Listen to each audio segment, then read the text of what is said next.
Okay, so today I'm going to buy or sell six MLB takes, and all six takes are from my mutuals on TikTok, so shout out to every one of them. If you want to be featured in the next buy or sell video, you can either comment on this YouTube video or follow me on TikTok at Miguel Vargas Enjoyer so you don't miss the next time I ask for your opinion.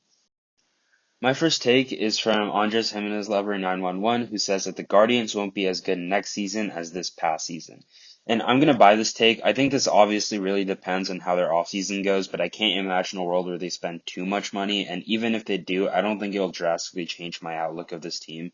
I mean, last year the Guardians finished as a second seed, right? But they were really propelled by a strong first half and kind of tapered off in the second half. But I mean, you know what you're going to get out of Jose Ramirez. He's a perennial MVP candidate, and Steven Kwan and Josh Naylor are also going to be really big bats in your lineup. And yes, you're hoping to see major improvements and expecting to see major improvements in bats like Kyle Manzardo and Bo Naylor. But outside of that, the offense seems pretty lackluster. At DH, I don't think David Fry is going to repeat a 130 WRC plus season, and the outfield seems really empty. But even worse than that is, I think, the starting pitching, because outside of Tanner Bybee, there seems to be no real starting pitching presence on this team. I just don't think you can expect to get 170 quality innings out of Ben Lively again, and Tristan McKenzie and Gavin Williams look pretty concerningly bad. Plus, if Shane Bieber, I know he didn't play that big of a part last year, but he's huge. If Shane Bieber or Matthew Boyd doesn't come back, I think you are looking at a real problem with the starting pitching, and moving off of starting pitching, while I do think the bullpen is the strongest part of this team because they have some real legit talent with Cade Smith, Tim Herrin, and Hunter Gaddis, I just don't think we're going to see a season from Clase where he only gives up 5 earned runs all year. I know he's really good, but that type of season is something that comes once in a blue moon. I don't think we'll get that production out of Clase again. So all in all, I am going to sell this take, but that doesn't mean that I don't think the Guardians won't be good. Like, I still think they're going to be a team that's in playoff contention. Their roster is way too talented for them not to be, but yeah, I don't think they'll be as good this year as they were last year. So my next take is from Onzilla. This dude makes hella funny content. You should go check him out on TikTok. But his take is that Christian Walker is the more valuable free agent for competing teams over Pete Alonso, and it isn't particularly close.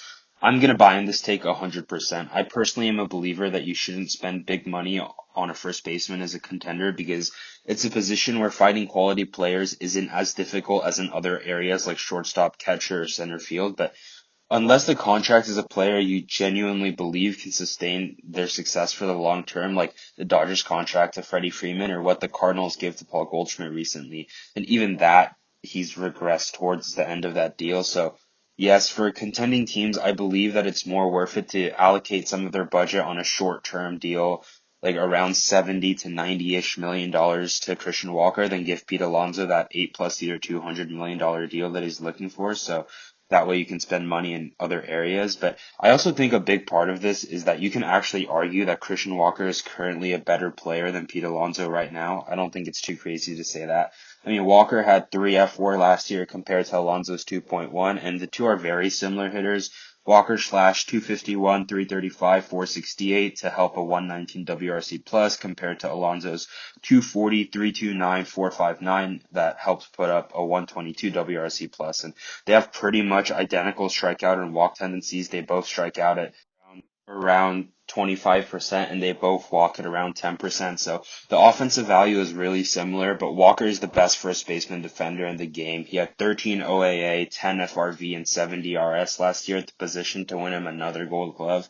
So yes, I 100% buy in this take that Walker makes a lot more sense for current contenders because he'll only command a short-term contract, and you can make the argument that yes, he is a better player than Pete Alonso right now. My next take is from Horner FX, who says Roki Sasaki is a Chicago Cub.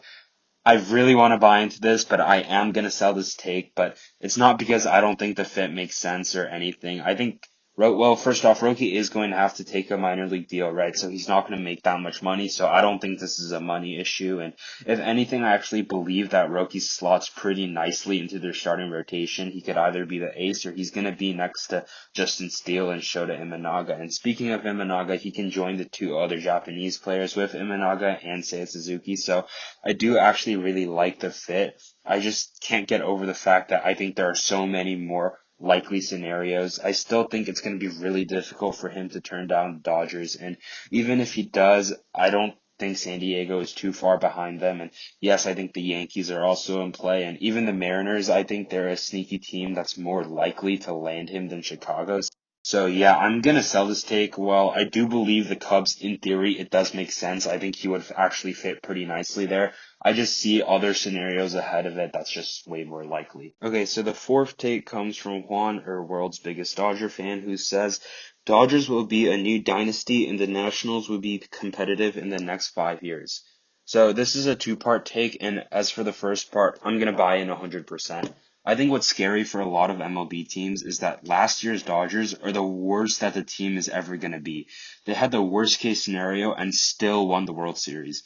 They had essentially all of their starting rotation hurt, and they got through the playoffs with essentially only three starting rotation arms, not to mention that a lot of their offense was hurt, with Ohtani playing with a torn labrum in the World Series. Freddie had like four different injuries throughout the whole run.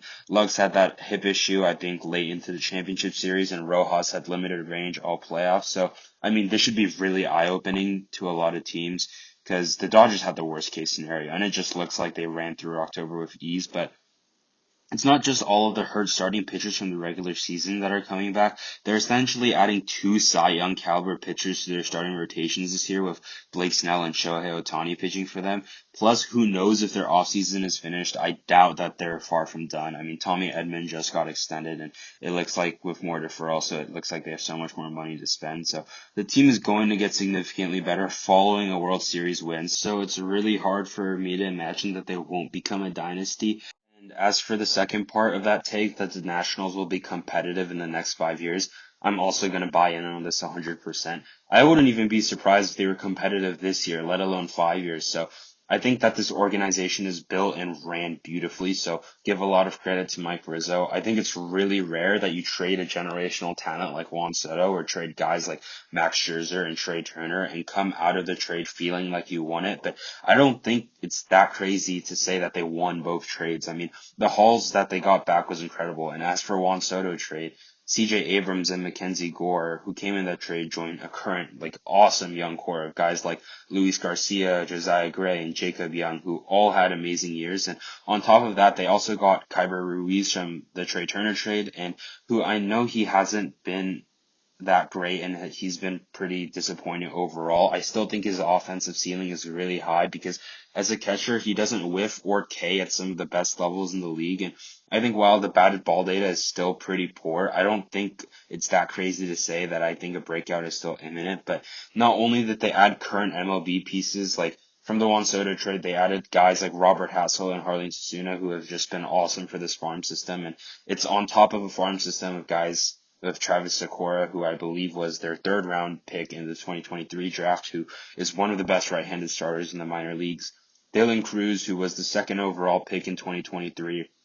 He came up last year and it was a little mediocre, but he had a pretty overall strong year in the minors this year. And Brady House, who yes did struggle mightily in AAA this year, I think the raw talent is still there. So, and I didn't even mention the best piece, and I think their best prospect from the Juan Soto trade being James Wood. I mean, this guy just hits the ball so hard, and he had a pretty decent year actually in the majors this year. It was a short stint from July 1st, I think it's when it started, but I mean, he had a really good stint with just purely hitting the ball the other way. So when this guy actually starts pulling the ball, it's going to be awesome to see. He's going to have an amazing year. So it's not only the loaded farm and the really young core. I think it's also that the way that Mike Rizzo, has set this team up. They have so much money available. Like, I wouldn't be surprised if they grabbed a big bat like Pete Alonso on the market, or even a frontline starter this offseason, or at least a mid-level starting pitcher. So yes, I buy in on this take. The Nats are loaded. They're so loaded for the future, and they have so much money available that I think that they'll actually be competitive this year, and if not, way earlier than the 5 years you have. So yes, I 100% buy in on both takes. So my second to last take comes from Nathaniel Lowe Enthusiast, who says Cubs and Brewers will make the 2025 postseason. And I'm gonna sell this take because while I do believe the Brewers will make it with ease, I find it difficult to imagine the Cubs will make it. As for the Brewers, I'll keep it short. Even if they lose to Willy Adames, they're gonna get Christian Yelich back. Jackson Chourio is an absolute stud. He basically owned the entire league in the second half at just 19 years old. They have the best catcher in baseball in William Contreras. They have a really good young platoonable lineup, and Brandon Woodruff is coming back to join the starting rotation, and their bullpen is stacked because why? Because they're the Brewers, and they always find ways to make a good pen, and I believe that even if they do trade Devin Williams, which they probably will. But for the Cubs, my issue with the Cubs is the same issue I had with them last season. I think they have too much good, but not enough great, if that makes sense. Like, if we go position by position, sure, catcher is a little weak. I'm assuming that Amaya will probably get a lot of the starts unless they sign or trade for a catcher. But regardless, moving past, Bush is awesome, and he's probably a top 10 first baseman. He's going to be that 120, 130 WRC plus bat. Horner may lack offensively, but he's going to be at minimum 3 F4 player solely because of his defense, and anything else you get out of him offensively is an extra, so he just seems too valuable to take out. Dansby's too valuable. If he's even a 110-ish WRC plus player, he's just automatically going to be a 4 or 5, even maybe 6 F4 guy solely because of his defense. Isaac Paredes is really good. He's going to give you a 750 or higher OPS consistently. And as for the outfield, it's the same thing. It just feels like you know what you're going to get out of the guys. I mean, Ian Happ has been essentially a 120 WRC plus, mid 3 F4s, strong left field defense guy for what feels like 4 or 5 years now.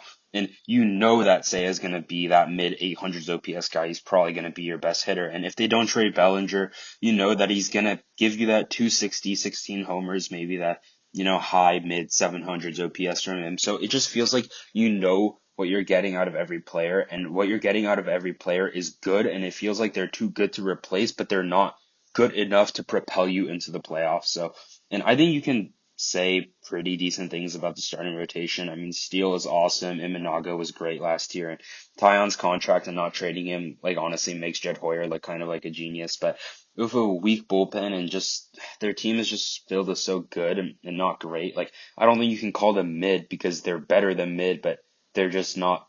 I just have a hard time believing that the Cubs are a top 6 team in the NL to make it over teams like the Dodgers, Diamondbacks, Padres, Phillies, Mets, Braves, Brewers, and there's probably a couple other teams I'm blanking on. So I'm going to sell your take solely because of the Cubs part, but for sure I believe that the Brewers can make it next year. Okay, so last but not least, my last take from #1 Yankees fan, or at Yankees Hub.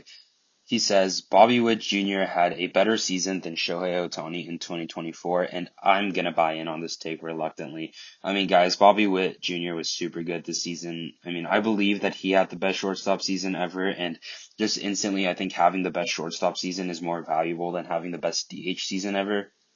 I mean, according to Fangraphs, Witt was almost a whole win and a half more valuable than Ohtani this year, and their offensive value is comparable in the sense where I think Ohtani was noticeably better, but I don't think the gap is too large. I think this is completely different from the Lindor versus Ohtani argument, where Lindor was awesome because he was pretty good defensive or offensively, and he was awesome defensively, but his offense was not comparable. While on the other hand, Witt pushed a 1,000 OPS this year, and similar to the Lindor argument, he had really strong shortstop defense. So yes, even with 50-50 and the amazing season that Ohtani had, I think Witt had a better year just because the offense is comparable while he just played like amazing shortstop defense. So, and I also believe that Witt would win the MVP any other year that Judge doesn't just turn into prime Barry Bonds. So those are my 6 final takes that I would buy or sell. So if you want to be featured in the next video, please comment a hot take under this video or subscribe to my TikTok so